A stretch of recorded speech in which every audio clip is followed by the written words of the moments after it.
முதல்ல நான் பத்திரிகையாளர் பேச விரும்புறேன். ஏன்னா கடந்த பத்திரிகையாளர்கள் சொல்றாங்க ஈரோடு அமைச்சர் தொகுதி வெற்றி பெற முடியுமா, இது பலவீனமான கூட்டணி சொல்றாங்க. இந்த தேதி குறித்து வைத்துக் கொள்ளுங்கள். கடந்த வாரம் இதேபோது அமைச்சர் 1000 ரூபாய் கொடுக்கலாம்னு சொன்னாரு. இன்னைக்கு 2000 ரூபாய் வந்திருக்காரு. இன்னும் ஒரு வார காலம் நாங்க பிரச்சாரத்துக்கு போறதுக்கு பாருங்க, தொகுதி மக்களுக்கு 5000 ரூபாய் கொடுக்க போறாரு. காரணம் தோல்வி பயம். இந்த தேதி குறித்து வச்சுக்கீங்க. அடுத்து 20 நாட்கள் இதே பத்திரிகை நண்பர்கள் சொல்லுவீங்க. இன்றைக்கு பாரதிய ஜனதா அதிமுக எங்களுடைய கூட்டணி கட்சியுடைய பணிகளை மக்களை சந்திப்புனால ஒவ்வொரு வீடாக சென்று திராவிட முன்னேற்ற கழகத்துடைய தவறு சுட்டிக்காட்ட போறோம். 5 ஆண்டு காலம் மனதை தொட்டு சொல்லுங்க பத்திரிகை நண்பர்களே. பொதுமக்கள் பாதிக்கப்பட்டிருக்காங்க. ஆனா பத்திரிகை நண்பர்கள் மட்டும்தான் திராவிட முன்னேற்ற கழகம் தூக்கி சொல்லிட்டு இருக்கீங்க. நிம்மதியா இருக்கீங்க பத்திரிகை நண்பர்கள்லாம்? வீட்டு வரி எவ்வளவு, சொத்து வரி எவ்வளவு, குப்பை வரி எவ்வளவு, தொழில் வரி எவ்வளவு சொல்லுங்க பார்க்கலாம். ஒரு மாநகராட்சி குப்பை அல்ல குப்பில்லாத அரசு திராவிட முன்னேற்ற கழக அரசு. அதே போல பெண்களுக்கு பாதுகாப்பு இருக்கா? பத்திரிகை நண்பர்கள் கேட்டுக்கிறேன். உங்க பொண்ணு பையன் இந்த பையன் சுத்துறாங்க, கஞ்சா புழக்கட்டை எவ்வளவு இருக்குதுங்க? உங்க பிள்ளை நம்பி வெளியே அனுப்புவீங்களா நீங்க? அப்படி அச்ச நிலைமையில் இருக்கக்கூடிய தமிழ்நாட்டுல தயவு செய்து பொதுமக்கள் தயாரா இருக்கிறாங்க. தமிழகத்துல மீண்டும் எடப்பாடி முதலமைச்சராக வர வேண்டும் என்பது ஒட்டுமொத்த தமிழக விருப்பம். ஆனா பத்திரிகை மட்டும்தான் ஆதரவு கொடுக்கிறது கிடையாது. ஏன் பத்திரிகை நம்ம சொல்றேன்னா, தயவு செய்து நீங்களும் வாக்காளர்கள் தான். நீங்களும் புரிஞ்சுங்க.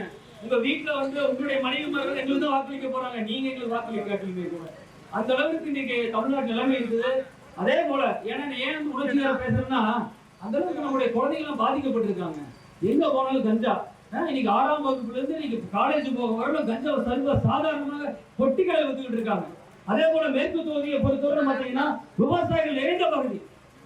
ஒரு காலத்துல அஇஅதிமுக காலகட்டத்தில் 100 நாள் திட்டத்தை அழகா செயல்படுத்தினாங்க. ஒவ்வொரு பஞ்சாயத்துக்கு 200-300 பேர் வேலைக்கு போனாங்க. ஆனா 20-30 பேர் கூட நீங்க வேலைக்கு எடுக்கிறது கிடையாது திராவிட முன்னேற்ற கழகம்.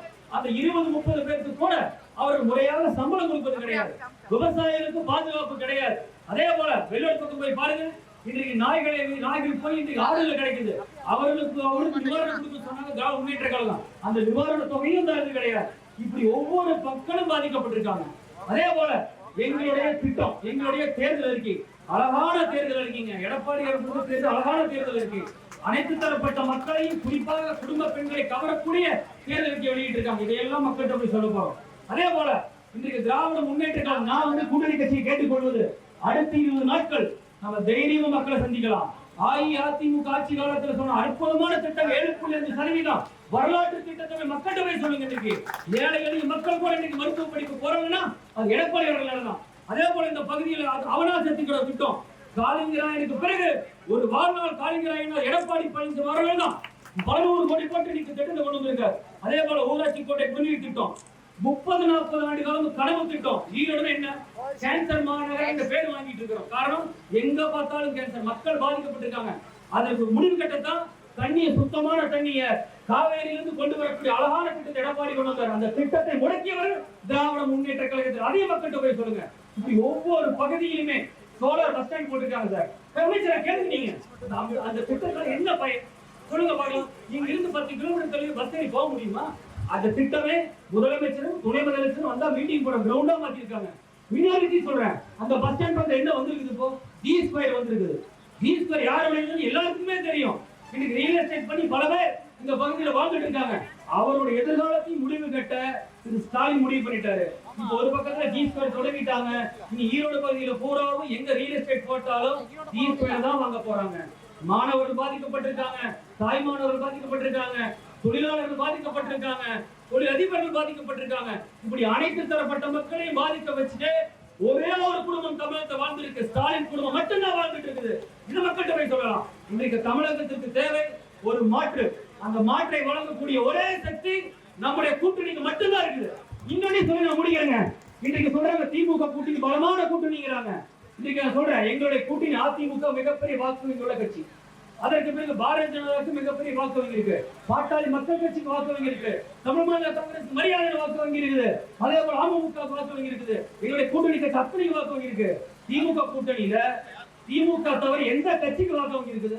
30 கட்சியை சேர்ந்து 1% வாக்கு வங்கி இருக்கக்கூடிய திமுக கூட்டணி. அதனால தைரியம் மக்களை சந்திங்க, வீடு வீடாக போங்க. அடுத்த 20 நாட்கள்ல தமிழகத்துல சொல்லுவாங்க ஈரோடு மேற்கு என்பது சூரிய அஸ்தமனம் ஆயே தீரும், தாமரை மலர்ந்தே தீரும். அஇஅதிமுக இயற்கையான துணியோடு நிச்சயமாக மிகப்பெரிய வெற்றியை பெறுவோம். 2021 முடக்குறிச்சியில தாமரை கொடுத்த போது எல்லாரும் சொன்ன இந்த போது தாமரை வருமானு கேட்டாங்க. ஆனா அஇஅதிமுக கடுமையான பணியால தாமரை வெற்றி பெற்றுச்சு. அதே போல ஈரோடு மேற்கிலையும் அஇஅதிமுக கூட்டணி கட்சியோட துணையோடு மிகப்பெரிய வெற்றியை பெறும் என்று கூறி மிக மிக மிக முக்கியமான காலகட்டத்திலே நாம் இந்த தேர்தலை சந்திக்கிறோம். எல்லாரும் பொறுமையாக மக்கள்கிட்ட போய் மத்திய அரசுடைய திட்டம் மோடி அவர்களை பொறுத்த வரையில உலகம் மூலம் பிரச்சனை, உலகம் மூலம் வார சண்டை போட்டுக்கிறான். இந்தியாவில மட்டும்தான் மக்கள் நிம்மதியா இருக்கான். அதுக்கான பிரதமர் மோடி அவருடைய தலைமை தான், சீரிய தலைமை தான். இந்த மக்கள்கிட்ட போய் சொல்லலாம். அதே போல இன்றைக்கு பெண்களுக்கு ரேஷன் கார்டு 3 சிலிண்டர் கொடுக்க போறோம். இப்படி பல திட்டங்கள் 10,000 ரூபாய் ஏழை எளிய மக்களுக்கும் பெண்களுக்கும் பாதுகாப்பு கொடுக்க போறோம். இப்படி பல திட்டங்களை இன்றைக்கு எடப்பாடி அவர்களும் பிரதமர் மோடி அவர்களும் தமிழ்நாட்டுக்கு வழங்கிட்டு வர்றாங்க. இதை கூறுவோம். நிச்சயமாக மக்கள் நமக்கு தயாரா இருக்கிறாங்க. திமுக நம்புவது ஓட்டுக்கு பணத்தை கொடுத்து வாங்க நினைக்கிறாங்க. எங்கள் கூட்டணி நம்புவது மக்களை நம்புகின்றோம். மக்கள் எங்களோடு இருப்பார் கூறிக்கொண்டு இந்த நிகழ்ச்சிக்கு வருகை புரிந்த அத்தனை தலைவர்களுக்கும் அத்தனை தொண்டர்களுக்கும் நிர்வாகிகளுக்கும் உறவுகளுக்கும் மனமார்ந்த நன்றியை கூறிக்கொண்டு விடைபெறுகின்றேன். ஜெய்ஹிந்த்.